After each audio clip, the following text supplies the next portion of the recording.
we'll jump into the question right away. What? What do you want from your product?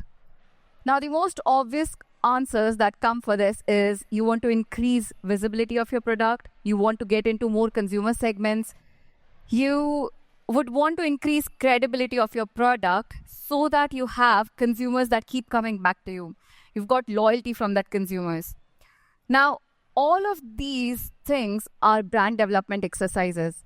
And okay, I have to So you create a brand, you create an ideology, you create a story that connects to that target customer. And with all that story, you get it to the market and hope that it sticks. Now, it's not easy in times like today when there's so much noise, there's so many advertisements in the market that like bombarding you with information, buy me, buy me, buy me. So to stick out and to get noticed is not that easy. But also, you will have to put in a lot of investment into getting that brand out. You have to do it consistently for years and then you get recognizability. Now, I'm actually not an expert into making anyone understand how to create a brand, but I can tell you what major brands have been doing in terms of accelerating their brand development process, which is piggybacking. You simply piggyback on another brand which has got similar attributes that you want from your own brand. And that brings me to the topic of my presentation, which is power of brand collaborations. I'm Shruti Dhok. I'm the licensing manager at K2S Media GK Group. We represent brands like Netflix, PlayStation, Pac-Man, Paddington, many other IPs like Warner Music, gaming, a lot of other brands. Now, you must have seen a surge in brand collaborations in current times. Two very different brands would get together, they'll create synergy and they'll create a product which can go to the market and tap into both brands' audience. So you're getting a bigger audience that way. And it creates excitement, it creates a product that's new, that's very unique. And there's, of course, excitement. Now, it's not a new practice. We've seen a lot of brands do it in the past and they've given credit to their brand collaborations for success. But collaboration of that level, of that magnitude is not easy to execute in local markets. The good thing is, fortunately, we can do that brand collaboration exercise through licensing. Licensing is simply a legal agreement that allows you to use another brand's assets, their logo, their identity, to sell your product and market your product to their audience. Now, why do this? If implemented rightly, if done rightly, licensing can be a very powerful marketing tool for you. You get to tap into brand equity of a brand that is much, much bigger. Now, I cannot name a lot of them, but the major brands that we discuss into this licensing space. Okay, so the major brands that we discuss in licensing space have created and spent so much resources to create a community, to create a brand that's huge and that relates to a lot of people, that has got much varied and variety and huge audience. And through this brand development exercise, they've done this through storytelling, through engagement. They've done this through products. They've gotten a lot of activities to create a brand that's much, much wider. So it's good for us. If their brand equity is much bigger than the product that they offer, it's easy for licensing. We can utilize their brand equity and sell our products. So it makes it easier that way. The video is not playing. I'm so sorry. We move on to tribes. So when we're talking about tribes, and this was covered in a topic earlier as well, when we're talking about tribes, I'm not referring to the consumer segment that the brands have targeted. Tribes are the fans of these brands that have taken ownership of the brand. They've embraced the brand. They've made it their own. They've crossed the levels of brand loyalty and they've become the advocates of these brands. They very proudly call themselves as the Straw Hat crew. They call themselves as Deadhead, Swifties, and in my case, Potterheads. I'm sure a lot of you will relate to this. So what else can a marketer ask for when you've got audience like that ready? You collaborate and you put out your brand and you get both best of both worlds. Exposure. Now, of course, you get exposure to the new audience through brand collaborations, but you can also get exposure of new markets. Now, let's say you're an outside brand who wants to get into Saudi. Very basic example. You know that the kingdom is known for its robust gaming culture, and about 60 to 70% of population recognize themselves as gamers. Now, when you have this information and when you know this about the region that you want to target, you can create a collaboration with a brand that resonates the most with those gamers. So, and with that brand collaboration, you enter that market. You will get familiarity, they'll know you, they'll interact with you, and if your product is good, you'll even get conversions. Credibility, of course, when you're talking about brands who've invested so much, who've created fan base which is that huge in millions, of course you'll get credibility because your brand carries the same ethos, the same ideology. Brands that are approved by millions, of course, you will write their positive brand message along with them. And distinction. Now, it's very interesting because I've been going around and hearing about products that people have been showcasing. There are a couple of terms that keep coming back again and again, like sustainability. Of course, very good. Thank God Paperworld is hosting thing which is promoting sustainability a lot. But in your products that you see sustainability, quality, and premiumness, and these terms keep coming back again and again. Now it becomes, after 4 or 5, it becomes difficult to understand who's doing what, and everything starts looking very similar. Just to quote an example here, if you're targeting, let's say you want to create stationery for a preschool girl, your design process would be very simple. You go with those pinks and blues and you'll put a little glitter, you'll put something shiny, you'll try and target that audience with things that they like. But again, when you take your product to the storefront, it'll all get lost in the seas of blues and pinks because everyone else is going to try and do the same thing.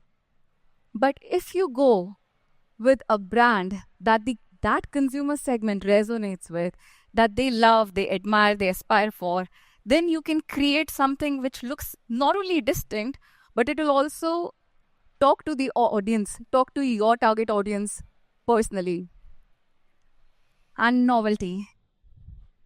This is a challenge. This has been a challenge for everyone all throughout the time. In my 15 years of career, in design, in retail, in licensing, everyone has been asking for newness. The moment your customer walks into the store, every time they walk into the store, in fact, they'll ask for what's new, how much new can you create? And it's not that they're going to buy something radically new. It's not that. They still want the product to be in their parameters. They still want familiarity. They still want that connection. But through licensing, we can tackle this issue. So the responsibility also goes onto the brand that you're collaborating with. They are investing into creating newness every season. They'll create new movies, they'll create new content, some kind of engagement, and they'll make sure that your product gets that newness through artworks, through other digital media, through marketing, and through other things. If that does not work, you can always change your character. You can go with one trending character one season, another trending character another season. So this can be handled very well with licensing. Well, now that we've covered strategy, research, market, the story that you take to your market, you've reduced risk and time and handle design part of it. We can go to how you take advantage of licensing for your particular brand.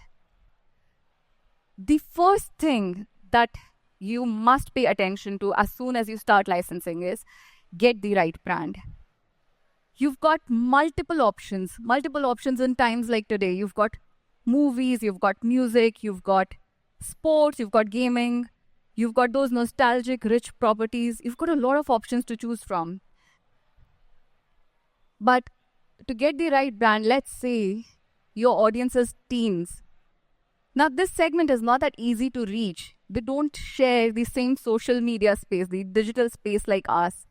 They watch different content, they live in different space, and they want to look different from us. So it's more difficult to reach this segment. But when you have data that the media consumption is happening more from YouTube and Netflix, and let's say 86% of them identify as gamers, and the social media is not going to be Facebook or Instagram, it's going to be more TikTok, Snapchat, and they even talk to each other on Roblox. So when you have these data, you need to find a brand that they find in their space and go and connect to them there. So one of the very good examples, and I hope the video plays now. I'm so sorry, but I have to share. Please go and watch this video because it kind of embraces exactly what brand collaboration should be. So this was a collaboration that was done at Clark's with Stranger Things. Now they've not only understood what people are watching, what that segment is watching, they've kind of embraced the story, the part of story that the kids connected to, and used it to make a campaign, a complete campaign. So it's not just product, it was also a video that, okay, please search it on YouTube because that will help my case. Then if your audience is a bit younger, you know they're the generation that is labeled as the iPad generation. They learn more on social media, let's say, other than not social media, they learn more on their digital space than they do in the school. Now, brands like that, they're going to be high energy brands that are found in that digital space. And if your audience is even younger, you don't even have to do a research to understand what they're watching because they'll make sure no one else watches anything else. It's going to be their poems, their songs, and their content that will keep playing in the house the whole time. So those are the brands that they resonate with. But for the same audience, when decision makers are their parents, your brands change entirely. Then you go to those brands that millennials had connected to in their childhood. So you have those nostalgic, rich history brands. At the same time, with the growing gaming population, the brands that you connect to are going to be gaming IPs. Now, you must have seen this gaming culture has started influencing trends overall. Your music, your series, your TV, even fashion for that matters is getting influenced by how gaming looks like and how gaming has started influencing everything else. So when you want to target an audience which is that gaming centric, and let's suppose you're a brand which is very different, you're like a sports brand, what do? You create a collaboration with a famous gaming brand that takes up the space in gamers' mind, and you create a sports collaboration which will connect to those audience. Likewise, if your audience is sports people or just spectators, your brand choice is going to be like this. Your brand choice is going to be more like the sports clubs or the sports events or other things. And if you've seen your 16 plus women audience getting all regal and dressing up royally and hosting tea parties and other things, you understand that they're getting influenced by certain kind of series. And that is the place that you go and reach them. Now, when we get the brand right, the next big step is going to be action points, which is create and market. Now, this is the place where action happens, and it's not going to be just your task. There's going to be your licensor or your brand who's going to be with you in this journey. You can create a collaboration through either of them. You can do product development or packaging or in-store branding and marketing promotion. But a holistic collaboration is going to be when you have everything covered. That's how you place your brand ahead. That's how you utilize another brand's equity to push your brand and to figure out how to make maximum out of it. That brings us to the moment of truth, which is the launch.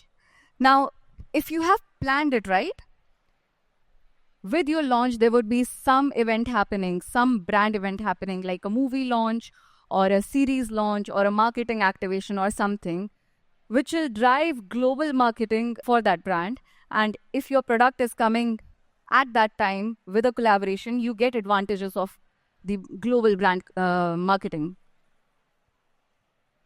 And okay, licensing is not exactly for everyone.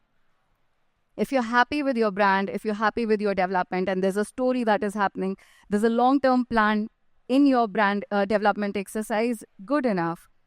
But if you want to get out of your zone, and if you want to tap into a bigger audience, and you want to tap into brains of other people who are creating those big brands, then licensing is for you. Now, if you want to know more about the brands that I represent, that is Netflix, PlayStation, Paddington, Pac-Man, please reach out to me. If you want to know about other brands, I'll connect you to the people in the industry who represent those brands. And yeah, anything else, please let me know. Sorry? Video. Oh, thank you. This is brand equity. This is the introduction of how brands have been second. No. Okay, the other. The kind of things that the brands do to create engagement, to create marketing. The good part is these brands have become much, much, much larger than what they provide in terms of product. And that is what the point I was coming to. That because these brands are much bigger than the product that they offer, we get to utilize their equity for us. Can I also play the other video? You can? There.